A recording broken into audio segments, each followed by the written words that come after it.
যখন তুমি নিজের রক্তের মানুষের দ্বারা কষ্ট পাবে, তখন তুমি একবার নবী ইউসুফ আলাইহিস সালামের কথা মনে করো। তিনি কিভাবে নিজের ভাইয়ের দ্বারা প্রতারিত হয়েছিল। যখন তোমার বাবা মা না বোঝে তোমার বিরুদ্ধাচরণ করে, তখন নবী ইব্রাহিম আলাইহিস সালামের কথা মনে করো।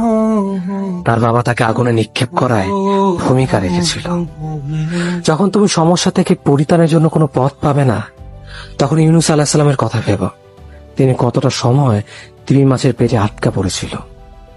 যখন তোমার নামে কেউ মিথ্যা অপবাদ ছড়িয়ে দেবে, তখন মা আয়েশা রাদিয়াল্লাহু আনহার কথা মনে করো। তার নামে পুরো শহর জুড়ে কুৎসা রচনা করা হয়েছিল। যখন তুমি অসুস্থ ব্যথার যন্ত্রণায় কাঁপতে থাকো, তখন নবী আইয়ুব আলাইহিস সালামের কথা ভেবো। তিনি ভয়ঙ্কর এক ভাইরাস জনিত রোগে আক্রান্ত হয়ে তোমার থেকে বেশি কষ্ট পেয়েছিল। যখন তুমি দিনের কোনো বিধান নীতিতে যুক্তি খুঁজে পাও না, তখন নবী নূহ আলাইহিস সালামের কথা ভেবো। তিনি কোনো প্রশ্ন ছাড়াই মরুভূমিতে নৌকা তৈরি করেছিল।